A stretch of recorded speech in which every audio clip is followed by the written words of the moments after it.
అంటే there is another dimension in you. It can be released or it can be unlocked only by the power of the Holy Spirit. Come on, hallelujah. నీకు తెలియని నీవు ఉన్నావు నీలో. come on. ఎవరు లోకమునకు తెలియని ఒక వ్యక్తి నీలో ఉన్నాడు. come on, hallelujah. పరలోకం మాత్రమే తయారు చేసిన ఒక వ్యక్తి నీలో ఉన్నాడు. ఆ వ్యక్తి ఏంటంటే ఆ వ్యక్తి సక్సెస్ కొరకు మాత్రమే నిర్ణయించబడి ఉన్నాడు. come on, hallelujah. నేను చెప్తున్నాను, దేవుడు, God is a success, I'm telling you, and God wants his children to be a success. Therefore holy spirit is the secret of our success. పరిశుద్ధాత్ముడే మన సక్సెస్కు రహస్యమై ఉన్నాడు. పెంతెకోస్తు పండుగ దినము వచ్చినప్పుడు అందరూ ఒక చోట కూడి ఉండిరి. కమాన్. అప్పుడు వేగముగా వీచు బలమైన గాలి వంటి ఒక ధ్వని ఆకాశము నుండి అకస్మాత్తుగా వారు కూర్చుండి ఉన్న ఇల్లంతయు నిండెను. ఈ మాట చాలా చాలా బలమైన మాట.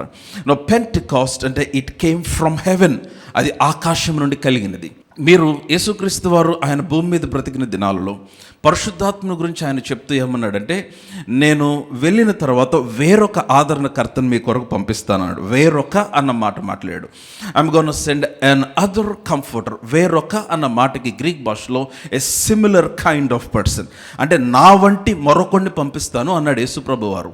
నేను వెళ్ళిపోతాను, నేను వెళ్ళుట మంచిది, నేను వెళ్ళకపోతే ఆదరణకర్త రాడు, నేను వెళ్ళిన ఎడల వేరొక ఆదరణకర్త, అంటే నా వంటి వాడినే, someone who is similar to me, నాకులాగే ఉంటాడు, అతను ఆదరిస్తాడు, నిన్ను నడిపిస్తాడు అని ఆయన పరిశుద్ధాత్ముడు గురించి మాట్లాడాడు. సో కనుక ఇప్పుడు పరిశుద్ధాత్ముడు ఆకాశం నుండి దిగి వచ్చినప్పుడు, now listen to me, now యేసుక్రీస్తు వారు పైకి వెళ్ళిపోయిన తర్వాత పరిశుద్ధాత్ముడు వచ్చాడు. యేసుక్రీస్తు వారు పరిశుద్ధాత్మగా దిగి వచ్చాడు ఆయన. కమాన్, హల్లెలూయా. ఆయన ఎందుకు దిగి వచ్చాడంటే, ఆయన తన ప్రజలను, ఆయన యందు విశ్వాసం ఉంచిన వారిని అగ్నితోనూ పరిశుద్ధాత్మతోనూ బాప్తిస్మం ఇవ్వటానికి దిగి వచ్చాడు. No many things happened on the day of Pentecost. చాలా చాలా చాలా చాలా విషయాలు జరిగినాయి. కానీ ఏం జరిగిందంటే, ఆ రోజున దిగి వచ్చిన తర్వాత, మీరు 3వ వచనం బాగా గమనించండి. మీరు అందరూ చూస్తున్నట్లయితే ఆమేన్ చెప్పండి. 3వ వచనం. సో 120 మంది ఆ రోజున అప్పర్ రూమ్లో ఉన్నారు. 120 మంది, 120 పీపుల్, దాదాపు స్త్రీలు పురుషులు అపోస్తలులతో కలిపి 120 మంది. ఈ 120 మందికి ఒక్కొక్కరికి ఒక్కొక్క స్టోరీ ఉంది. పేతురుకు ఒక స్టోరీ ఉంది, తోమాకు ఒక స్టోరీ ఉంది, లూకాకు ఒక స్టోరీ ఉంది, మార్కు ఒక స్టోరీ ఉంది, బర్తలోమేకు ఒక స్టోరీ ఉంది, స్త్రీలకు ఒక స్టోరీ ఉంది. Everyone has their own weaknesses and own strength. పేతురు గురించి ఎక్కువ మాట్లాడుకుంటాం కాబట్టి పేతురు గురించి తెలుసు.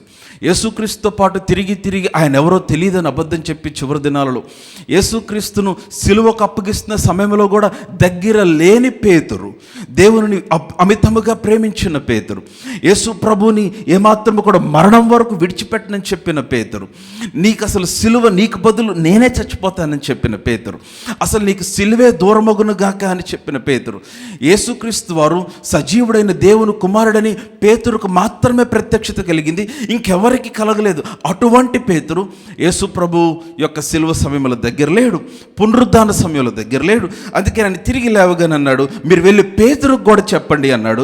పేతురు పరిగెత్తుకొని సమాధిలోనికి వంగి చూసి ఆయన లేకపోవటం చూశాడు. So Peter was in the group of 120. ఆ 120 మందిలో పేతురు ఒకడు. ఆ 120 మందిలో సందేహించిన తోమా ఒకడు. ఆ తోమా బయటికి వెళ్ళినప్పుడు, బయటకు వచ్చి మళ్ళీ గదిలోకి రాగానే ఇప్పుడే యేసు ప్రభు వచ్చి కనిపించేలాడంటే, నేను ఆయనను చూస్తేనే, ఆయన గాయములో వ్రేలు పెడితేనే, నేను చూస్తేనే నమ్ముతానని చెప్పిన తోమా. ఆయన కొరకు యేసుక్రీస్తు వారు మరలా తిరిగి వచ్చాడు. మరలా తోమా ఉన్నప్పుడు వచ్చాడు. తోమా, నువ్వెందుకు సందేహిస్తున్నావు? నువ్వు వచ్చి నన్ను చూడు. తోమా చూసి, మై లార్డ్ మై గాడ్, నా ప్రభువా నా దేవా. You all know the stories. ఇలాగా రకరకాల బలహీనతలు, బలములు, వివిధ రకములైన స్టోరీస్ కలిగిన వారు ఆ రోజున మేడగదిలో ఉన్నారు. అయితే నాకు చాలా ఇష్టమైన వచనం, 3వ వచనం బాగా గమనించండి. మరియు అగ్ని జ్వాలల వంటి నాలుకలు విభాగింపబడి, అందరు చెప్పండి విభాగింపబడి, అందరు చెప్పలేదు విభాగింపబడి. సో నా అగ్ని జ్వాలల వంటి నాలుకలు విభాగింపబడినట్లుగా వారికి కనబడి, వారిలో ఒక్కొక్కని మీద వ్రాలగా, అందరు చెప్పండి ఒక్కొక్కని మీద వ్రాలగా. అరే కమాన్ స్పీక్ ఇట్ లౌడ్. ఒక్కొక్కని మీద వ్రాలగా. ఇంకొంచెం బిగ్గరగా చెప్పండి, ఒక్కొక్కని మీద వ్రాలగా. మరలా చెప్పాలి, ఒక్కొక్కని మీద వ్రాలగా. అంటే ఇప్పుడు ఆకాశం, listen, try to visualize this picture. మీరు దీన్ని ఒక్కసారి దృశ్యరూపకంగా చూడటానికి ప్రయత్నించండి. బలమైన గాలి వీచింది, వారు కూర్చున్న ఇల్లంతా గాలితో నిండిపోయింది. ఆ గాలి మధ్యలో ఒక పెద్ద నాలుక, అగ్ని నాలుక పైకి ఆ ఇంటిలో కూర్చున్న గదిలోనికి వచ్చింది. ఆ నాలుక వచ్చి ఆ నాలుక డివైడ్ అవుతా ఉంది, ఆ నాలుక విభాగింపబడతా ఉంది. పెద్ద నాలుక, చిన్న చిన్న నాలుకలుగా. అది అగ్నితో కూడిన నాలుకలు, నాలుక షేప్లో ఉన్నాయి. అగ్ని జ్వాలల వంటి నాలుకలు. కమాన్ హల్లెలూయా. అగ్ని జ్వాలల వంటి నాలుకలు విభాగింపబడి ఒక్కొక్కని మీద వ్రాలింది. కమాన్ హల్లెలూయా. అంటే what I'm trying to say, now God has N anointing for every single individual. ప్రతి వ్యక్తి కొరకు, అమ్మ నీ కొరకు దేవుడు ఒక అభిషేకం నుంచి ఉన్నాడు, నీ కొరకు ఒక అభిషేకం నుంచి ఉన్నాడు, నీ కొరకు ఒక అభిషేకం నుంచి ఉన్నాడు. God has N anointing for your assignment. దేవుడు నీ కొరకు అప్పగించిన పని కొరకు, దేవుడు నీకు ఇచ్చిన బిజినెస్, దేవుడు నీకు ఇచ్చిన కెరీర్, దేవుడు నీకు ఇచ్చిన ఫ్యూచర్, దేవుడు నీకు ఇచ్చిన family. If you are homemaker, నీ ఇంట్లో ఉండే ఒక తెలివైతే నీ కుటుంబం కొరకైన అభిషేకము. దేవుడు నీలో ప్రతి ఒక్కరికి ఒక అభిషేకమును ఆయన అనుగ్రహించి ఉన్నాడు. Come on hallelujah. So he is just not interested ఒక సార్వత్రిక సంఘము గురించే కాదు, ప్రతి ఒక్కరి గురించి ఇండివిజువల్గా ఆయన ఆసక్తి కలిగిన దేవుడై ఉన్నాడు. హల్లెలూయా. నాకు ఈ వచనం చదివినప్పుడు చాలా ఆశ్చర్యం అనిపించింది. చాలా చిన్న మాటే, వారిలో ఒక్కొక్కని మీద వ్రాలింది, వారిలో ఒక్కొక్కని మీద వ్రాలింది. అంటే see how God is concern. పేతురు మీద కూడా వ్రాలిందా నాలుక వచ్చి, తోమా మీద కూడా వ్రాలిందా నాలుక వచ్చి, మత్తయి మీద కూడా వ్రాలిందా నాలుక వచ్చి, అనేకల మీద, వారిలో ఒక్కొక్కని మీద వ్రాలగా. Come on hallelujah. Come on, there is an anointing that God wants to release only upon you, dear believer. అమ్మా, నీ పైన మాత్రమే విడుదల చేయాలనుకున్న ఒక అభిషేకమును దేవుడు సిద్ధపరిచి ఉంచాడు. ఆయనను మర్చిపోలా. I'm talking about a God of second chance. I'm talking about God of power. I'm talking about God who baptizes you with the Holy Spirit. Come on, hallelujah. నా మాట అర్థమవుతుందా? అందరు నాతోనే ఉన్నారా? చెప్పండి, there is an anointing for me. చెప్పాలి, there is an anointing for me. నా కొరకు ఒక అభిషేకం ఉంది. చెప్పాలి, నా కొరకు ఒక అభిషేకం ఉంది, నా కొరకు ఒక అభిషేకం ఉంది. అంతే. ఎప్పుడైతే ఆ నాలుక విభాగింపబడి ఒక్కొక్కని మీద వ్రాలిందో, మిగిలిన వాళ్ళందరి గురించి మాట్లాడేది కానీ ఐమ్ టాకింగ్ అబౌట్ పేతురు గురించి. పేతురు మీద ఎప్పుడైతే ఆ నాలుక వ్రాలిందో, కమాన్, ఎప్పుడైతే పేతురు దేవుని ఆత్మ చేత బాప్తిస్మం పొందాడు ఆ రోజున, the baptism of fire and the Holy Spirit, పరిశుద్ధాత్మ చేత, అగ్ని చేత పేతురు ఎప్పుడైతే బాప్తిసం పొందాడో ఏం జరిగిందో తెలుసా? on the day of Pentecost, God is rewriting the story of Peter. Pentecost దినమున దేవుడు పేతురు యొక్క కథను తిరిగి రాస్తూ ఉన్నాడు. నౌ ఐమ్ టెల్లింగ్ యూ, దేవుడు నాతో మారుతా అన్నాడు, Pentecost is all about rewriting the stories of people. నేను చెప్తున్నాడు, know what your story is today. He wants to rewrite it. Come on, hallelujah. ఆయన తిరిగి రాద్దాం అనుకుంటూ ఉన్నాడు. He's trying to నిన్ను సంపూర్ణంగా మార్చి ఒక నూతనమైన, hallelujah, నూతనమైన ఆయుధముగా ఆయన మారుస్తూ ఉన్నాడు ఆయన. He wants to rewrite your story today, dear believer. మీరు అనొచ్చు, పాస్టర్ గారు, but I have a bad past. Don't worry, it's a past. My history was not good. Don't worry, it was history now. But God has a great future for you. దేవుడు నీకు గొప్ప ఉద్దేశంను కలిగి ఉన్నాడు. ఆయన నీ గతమును తెలిసి, నీ యొక్క పాస్ట్ తెలిసి, నీ చరిత్ర తెలిసి, ఆయన నీ కొరకు ఒక అగ్ని నాలుకను సిద్ధపరిచాడు. ఆయన నీ కొరకు ఒక అభిషేకమును సిద్ధపరిచాడు. ఆయన అభిషేకము నీ పైన వ్రాలగా ఈరోజు నేను చెప్తూ ఉన్నాను. దేవుడు నీ కొరకు ఒక నూతనమైన జీవితమును, నూతనమైన భవిష్యత్తును, నూతనమైన కథను ఆయన రాస్తూ ఉన్నాడు నీ జీవితంలో. Come on, hallelujah. Loud hallelujah. Come on, hallelujah. నా మాటలు అర్థమవుతున్నాయా? దేవుడు అట్లాగా నా కథ రాశాడు. కమ్ ఆన్, హల్లెలూయా.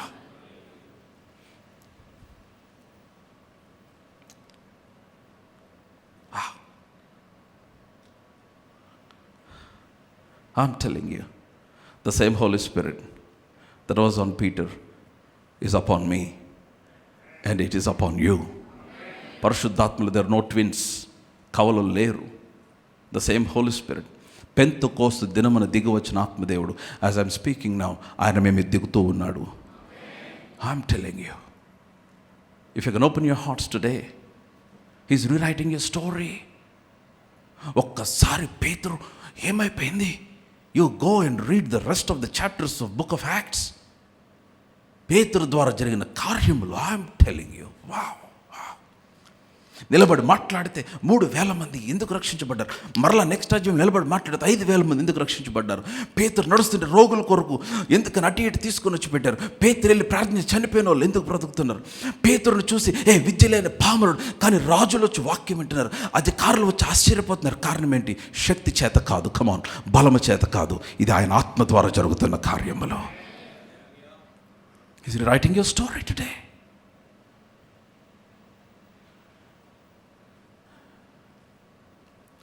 ఎవరికి తెలియని విషయాలు నీకు మాత్రమే తెలిసినవి కొన్ని ఉంటాయి నీ జీవితం గురించి. ఎవరికి తెలియని బలహీనతలు నీకు మాత్రమే తెలిసినవి ఉంటాయి నీ జీవితం గురించి. ఎవరికి తెలియదు అనుకునేవి దేవునికి కూడా తెలుసని గ్రహించు. అవన్నీ తెలుసు కూడా ఆయన నీ మీద కోపంగా లేడు ఈ రోజున. God is not angry on you, dear believer. God is not angry on you. He is not God of vengeance. Come on. తన మీద విశ్వాసం ఉంచి వారి మీద తీర్పు తీర్చు దేవుడు కాదు ఆయన. I'm talking the word of God. లోకం మీదకి తీర్పు, ఆయన మీద విశ్వాసం ఉంచిన వారికి కృపను దేవుడు అనుగ్రహిస్తూ ఉన్నాడు. అందుకని పేతురు తిరిగి వచ్చిన తర్వాత దేవుడు ఏం చేశాడంటే పేతుర్ని నిలబెట్టుకొని వాడుకోవటం స్టార్ట్ చేశాడు. అగ్ని 4 విభాగింపబడి వారిలో ఒక్కొక్కరి మీద వ్రాలుతూ ఉంది. అమ్మని చెప్పి there is an anointing for you. I'm telling there is an anointing for you. There is an anointing for you. There is an anointing for you. There is an anointing for you. దేవుడు నీ కొరకు మాత్రమే సిద్ధపరిచిన అభిషేకము నీ కొరకు నీ పైన కృమ్మరించాలని, నీ ద్వారా విడుదల చేయాలని దేవుడు కోరుతూ ఉన్నాడు. నేను చెప్తున్నాను, కొన్నిసార్లు జీవితంలో కొన్ని చిన్న విషయాల గురించి చాలా ఫ్రస్ట్రేట్ అయిపోతాం. చిన్న విషయాల గురించి చాలా ఇరిటేట్ అయిపోతాం. నేను చెప్తున్నాను, మీరు అర్థం చేసుకోవాల్సిన ఆ పరిస్థితుల్లో నీకు అభిషేకం కావాలి. You need the anointing. You need the anointing. Anointing is the ability of God. అభిషేకం మనకు దేవుని సామర్థ్యము. It is the ability of the holy spirit. Come on. అది నేను ఎలా పొందుకుంటాను పాస్టర్ గారు అంటే, ఇట్ ఈస్ బై ఈల్డింగ్. నువ్వు ఆయనకు అప్పగించుకుంటే యాజ్ యు ఈల్డ్. రూల్స్ ఏమి లేవండి. అభిషేకం మనకు రూల్స్ ఏమి లేవు. నేను చెప్తున్నాను, anointing is not a formula, it is a relationship with God. అభిషేకం ఎలా పొందుకుంటాం అంటే సహవాసంతో పొందుకుంటాం. అనాయింట్ అంటే టు రబ్ అని అర్థం. అనాయింటింగ్ అంటే టు రబ్, రుద్దుట. తెలుగులో చెప్పాలంటే రుద్దుట. నువ్వు ఆయనతో రుద్దుకునే కొంది ఆయన శక్తి నీ పైన కనుపరచబడుతూ ఉంటుంది. It's all about your love relationship with God. దేవునితో నీకు కలిగిన సహవాసం, దేవునితో మీకు కలిగిన నడత దానిపైన ఆధారపడి ఉంది. అంతే, ఇంకంతకు మించి వేరేదేమీ లేదు. There is no rule for the anointing. I'm telling you. అద్భుతమైన పేతురు, మంచి వాగ్దాటి కలిగిన పేతురు, రాడికల్ మ్యాన్, ప్రార్థన కూడా కత్తి చేతిలో పట్టుకొని వెళ్ళగలిగిన పేతురు, క్రీస్తు కొరకు ప్రాణము కూడా అర్పించడానికి వెనకాడని పేతురు, వెరీ స్ట్రాంగ్ మ్యాన్, దేవునికి దూరం అయిపోయాడు. నేను ఎవరని మీరు అందరూ అనుకుంటున్నారని అడిగితే ఒక్కొక్కళ్ళు ఒకటి చెప్తే పేతురు అన్నాడు, నువ్వు సజీవుడైన దేవుని కుమారుడు అన్నాడు. వెంటనే యేసుప్రభు అన్నాడు, నా తండ్రిది నీకు బయలుపరిచితేనే కానీ రక్తమాంసములు నీకు బయలుపరచలేదు అన్నాడు. అని ఏమన్నాడు, నువ్వు పేతురు అనగా రాయి, ఈ బండ మీద నా సంఘమును కట్టుదును, పాతాళంలో ఒక ద్వారములు దాని నిలువనేరు అన్నాడు. అంటే what God is trying to see is not talking about the Peter, the person. He's talking about the life that he's going to have. He's talking about the revelation that Peter had. అంటే పేతురుతో మాట్లాడుతున్నాడు, హే పేతురు ఇప్పుడు దాకా నీ సీమోను అనేది తెలుసు, కానీ నీలో ఇంకొకడు ఉన్నాడు పేతురు. Come on, you are not just Simon but you are Peter. You are Simon Peter. నువ్వు ఒక సీమోను, నువ్వు యోహాను కుమారుడు అని సీమోనువే కాదు, నువ్వు పేతురువు కూడా. అంటే there is another dimension in you. It can be released or it can be unlocked only by the power of the Holy Spirit. Come on, hallelujah. నీకు తెలియని నీవు ఉన్నావు నీలో. Come on. ఎవరి లోకమునకు తెలియని ఒక వ్యక్తి నీలో ఉన్నాడు. కమ్ ఆన్, హల్లెలూయా. పరలోకం మాత్రమే తయారు చేసిన ఒక వ్యక్తి నీలో ఉన్నాడు. ఆ వ్యక్తి ఏంటంటే, ఆ వ్యక్తి సక్సెస్ కొరకు మాత్రమే నిర్ణయించబడి ఉన్నాడు. Come on, hallelujah. నేను చెప్తున్నాను, దేవుడు, God is a success. I'm telling you. And God wants his children to be a success. Therefore holy spirit is the secret of our success. పరిశుద్ధాత్ముడే మన సక్సెస్కి రహస్యమై ఉన్నాడు. మాటలు అర్థమవుతున్నాయా? పేతురుని చూసి అన్నాడు, నువ్వు పేతురు అంటే రాయి, ఈ బండ మీద నా సంఘం కడతాను. Little did Peter know. పేతురుకి అప్పుడు తెలియదు నా మీద సంఘం కట్టడం ఏంటి, తెలియదు పేతురికి. దేవునికి దూరం అయిపోయాడు. కానీ ఫస్ట్ సెంచరీ, ఆ తర్వాత పరిశుద్ధాత్ముడు దిగి వచ్చిన తర్వాత పేతురు సంఘమునకు ఒక ప్రాముఖ్యమైన స్తంభముగా ఎంచబడినప్పుడు, అతని ద్వారా సంఘము ఒక సంఘము ఏర్పడినప్పుడు, అతని ద్వారా కొన్ని వేల మంది ప్రభు యొద్దకు వస్తున్నప్పుడు అర్థమవుతుంది, oh no, maybe this is what God spoke కొన్ని సంవత్సరాల క్రితం. Did you get the plan of heaven for your life, dear believer? రాసుకున్నావు పేపర్లో. What is God speaking to you? What is God speaking about you? What is God speaking about your children, your family? నీ కుటుంబం గురించి, నీ పిల్లల గురించి, నీ గురించి పరలోకము గీసిన ప్రణాళిక రాసావ కాగితంలో. అది మీ శక్తికి, మీ సామర్థ్యములకు మించినది. మిమ్మల్ని షాక్ చేసే ప్రణాళికలు దేవుడు మీ కొరకు సిద్ధపరిచాడు. కానీ అది నెరవేర్చబడాలంటే it is possible only when you partner with the holy spirit. So గనుక పేతురు ఏం చేశాడంటే, ఆ రోజున ఒలీవల కొండ మీద యేసుప్రభుని కలిసినప్పుడు, నేను పారాఫ్రేజ్ చేస్తున్నా, ఎన్డీవీలో చెప్తున్నా. ఎన్డీవీ అంటే నెహెమయా డేవిడ్ వర్షన్లో చెప్తా ఉన్నాను. పేతురుతో, మిగిలిన శిష్యులతో ప్రభు అన్నాడు, హే పేతురు, నీ పట్ల ఒక ప్రణాళిక ఉంది పేతురు. నువ్వు శిష్యులందరిలో చాలా మంచి, చురుకుగా ఉండే శిష్యుడువు నీవు. అయితే నువ్వు నాకు దూరం అయ్యావు, నేనెవరో తెలియదని పొంకావు, వెనక్కి వెళ్ళిపోయావు. కానీ నీ పట్ల నీకు కలిగిన ప్రణాళిక ఏంటంటే, నీవు తిరుగుతావని, అంటే నువ్వు మరలా తిరిగి స్థిరపడతావని, నువ్వు స్థిరపడిన తర్వాత అనేకులను స్థిరపరుస్తావని ఒక ప్రణాళిక ఉంది నీ కొరకు. పరలోకంలో నీ కొరకు ఒక ప్రణాళిక ఏంటంటే, నువ్వు సంఘములో స్తంభముగా ఎంచబడతావు. You will become the key apostle. నీవు ప్రాముఖ్యమైన వ్యక్తిగా మార్చబడతావు. సో నీ ద్వారా నేను ఈ పలానా కార్యములు, ఇంత గొప్ప కార్యములు చేయాలనుకుంటున్నాను.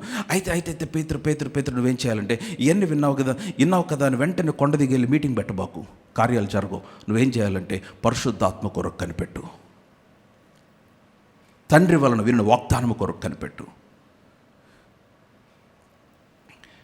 And Peter began to yield himself to the Holy Spirit. A yielded heart. ఏ హృదయం అయితే దేవునికి అప్పగించుకుంటే దేవుడు ఆ ప్రతి వ్యక్తిని దేవుడు వాడుకుంటాడు. నేను చెప్తున్నాను. వెళ్ళి పేతురు అప్పగించుకున్నాడు, పరిశుద్ధాత్ముడు దిగి వచ్చాడు, అర్థం కాకపోయినా అప్పగించుకున్నాడు. నేను అనుకుంటాను పేతురే లేచి వెళ్ళి ముందు ఆ నాలుగు పట్టుకున్నాడేమో, ఐ డోంట్ నో. ఇంగ్లీష్ వర్షన్లో ఏమంటే, and the tongues of fire sat upon each one. ప్రతి ఒక్కరి నెత్తి మీద కూర్చుందంట అగ్ని నాలుక. And let that fire sit upon your head in Jesus name today. పేతురు నిలబడి, ఐఎమ్ టెల్లింగ్ యూ, ఒకసారి he began to partner. So Pentecost it all about partnering with the holy spirit. యోహాను సువార్త 16వ అధ్యాయం తెచ్చి చూడండి. I will finish with the scripture. మీకు అందరికి వాక్యం అర్థమవుతుందని నమ్ముతూ ఉన్నాను. అర్థమవుతున్నట్లయితే ఆమె చెప్పండి. యోహాను సువార్త 16వ అధ్యాయం 13వ వచనం నుండి చదువుదాం. John's gospel chapter 16, let's read from verse 13. Come on.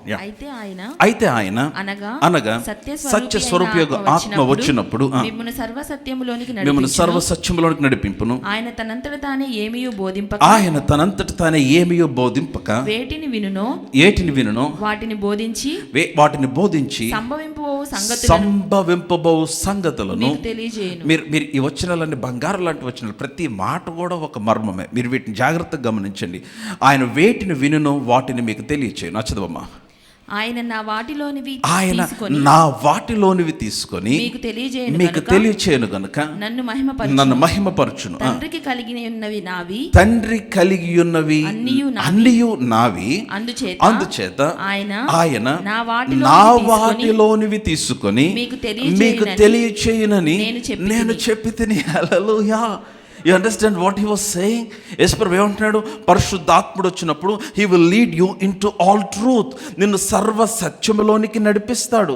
ఆయన తనంతట తాను ఏమీ నీకు చెప్పడు. He will not teach you by himself. కానీ ఆయన వేటిని వినునో వాటిని మీకు తెలియజేస్తాడు. Come on, hallelujah.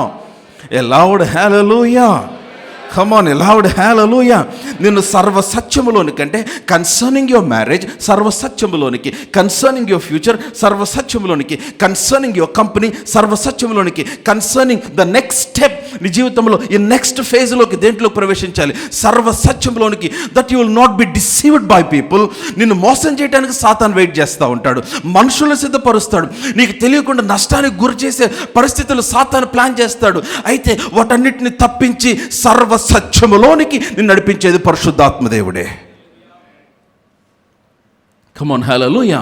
He will lead you into all truth. So కనుక ఇప్పుడు నేను సర్వ సత్యంలోనికి నడవాలంటే I need to partner with the holy spirit. అయితే అక్కడ రాయబడిన మాట ఏంటంటే సర్వ సత్యములోనికి మిమ్మల్ని నడిపించును. వర్స్ 13, సర్వ సత్యములోనికి నడిపించి ఏం చేస్తాడు? చదవమ్మ. సర్వ సత్యములోకి నడిపించి ఆయన తనంతట తానే ఏమియో బోధించుడు. నౌ లిసన్, తనంతట తాను ఏమియో బోధించక ఏం చేశాడు? వేటిని వినునో వాటిని బోధించును. హలో, అందరు చెప్పండి, వేటిని వినునో చెప్పాలి. వేటిని వినునో ఎక్కడ వింటాడు ఆయన? అంటే ఆయన no, this is talking about your life. నా మాట అర్థమైతే ఆమెన్ చెప్పండి. మిమ్మల్ని సర్వసత్యంలోకి నడిపిస్తాడు, మీకు సంభవింపబో సంగతులను తెలియజేస్తాడు. అంతే కదా అక్కడ వాక్యం రాయబడింది. వేటిని వినునో వాటిని బోధించి సంభవింపబో సంగతులను తెలియజేస్తానడా. నువ్వు ఇప్పుడు ఎక్కడ వింటాడు? వేటిని వినను. No, where will he hear from? Where will he get from? పరలోకములో నీ గురించి మాట్లాడుకుంటూ ఉన్నారు. There is a plan in heaven for you. నీ కొరకు పరలోకం ఒక ప్రణాళికను రూపించింది. Come on, hallelujah. Your life is going to be good and beautiful in the name of Jesus, because heaven has planned a beautiful life for you. I am telling you, నేను చెప్తున్నా, నీ చేతులారా జీవితాన్ని పాడు చేసుకొని నష్టం అయిపోయి అవమానానికి గురైన, if you can come to the cross today, నువ్వు తిరిగి దేవుని ఎదుగుకి వచ్చి, if you can begin to heal your heart, God is going to rewrite your story today.